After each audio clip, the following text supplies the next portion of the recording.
brothers and sisters. You're welcome back to day 10 of our 33-day journey to Eucharistic glory. And today we are going to be musing with Matthew Kelly on Saint Therese of Lisieux, one of the greatest saints of our modern times.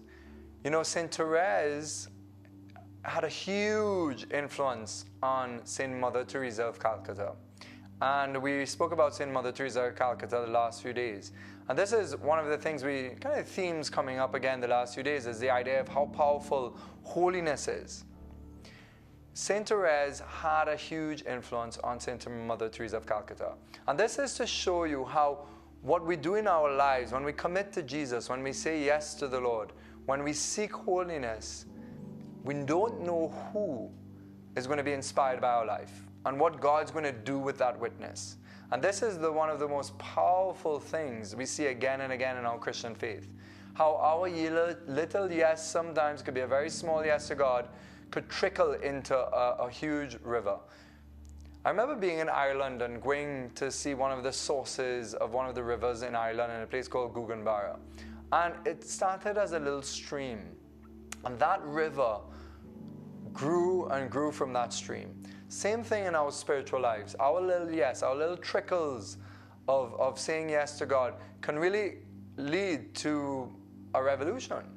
And then imagine thousands of us are on this spiritual journey for 33 days in this amazing initiative for the Archdiocese. And also I've been so encouraged to know how many people outside our beautiful lands, our beautiful Caribbean Sea, our green lands, how many people have joining us in their journeys. I know many people in Ireland, in the States, people in France are joining us on this journey, walking with our country in this 33-day journey. So holiness is deeply personal, but as I said yesterday as well, it is not only personal, it is historical, it is collective, and this is what Matthew points out. And this was one of the secrets to Mother Teresa of Calcutta's life, that she was inspired by the Holy Saint Therese of Lisieux. Now, Saint Therese of Lisieux has many things to say to us.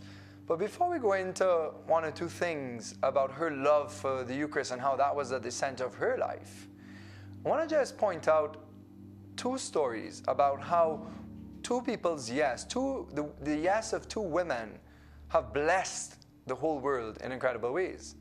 First one is Andrea Bocelli. Many of you know Andrea Bocelli. He's a devout Catholic, but he's this famous opera singer whose voice has led people in so much delight, whose witness, his voice has led people to pray and to raise to God. But his mother was pressured to have an abortion, but she chose life. She chose him. So we never know what our yes, even though that was tremendously difficult for her. And we're not going to make this as if it was an easy decision for her. But she risked a lot to keep him, and so many have been blessed by his talents. You know, maybe how many people have been aborted that probably could have had the cure to cancer or to cure some disease, or would have been some great contribution to society.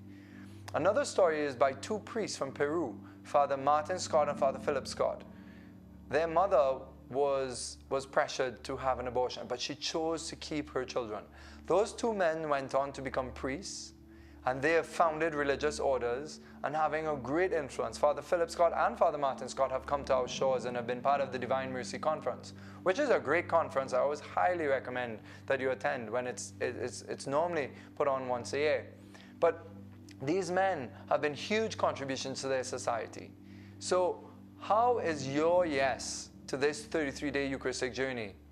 How is this going to change Trinidad and Tobago? How is this going to change your homes, your lives? Keep pressing in, brothers and sisters, and don't forget, it's never too late to join the journey. You know, Saint Therese, she would spend many, many hours in adoration and prayer. She had a hunger for the Holy Eucharist. It was the source of her strength.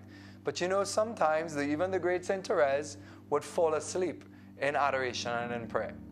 And then this troubled her, but then she realized and she said, well, I think the Lord still delights in me if I fell asleep and I'm just at the feet of the Master. And somebody else kind of says it's like when somebody loves a dog and the dog's just sitting by the feet and resting and sleeping, you know, the owner, the master, delights in the presence of the dog. I'm not saying that we're dogs, but the point is that when we are in adoration, even if we fall asleep, I'm not encouraging you to fall asleep, you know, but if it happens, you know, sometimes the Lord puts us to sleep in one sense. He gives us a deep, deep rest to be with Him. But we should always try and keep vigilant. And St. Therese always tried to keep vigilant, to be awake in her prayer. But if she did if she fell asleep without willfully doing so, she didn't trouble herself. She delighted in the presence of God. Now, she says, and Matthew Kelly quotes this quote, she says, "Do you realize Jesus in the tabernacle expressly there because He burns with the desire to come into your heart?" So the idea that Jesus is in the Eucharist because He desires to come into our heart. And these were the words that she said about her first holy day of communion. She said that, "The most wonderful day of my life, that first kiss of Jesus in my heart, it was truly a kiss of love. I knew that I was loved and said, 'I love you and I give myself to you forever.'" Brothers and sisters, keep joining the journey. Keep going to catholictt.org. Keep spreading the message. Keep inviting people to the journey. And when you go to Holy Communion and to receive the bread of life, remember that Jesus is giving you a kiss of His love. God bless you.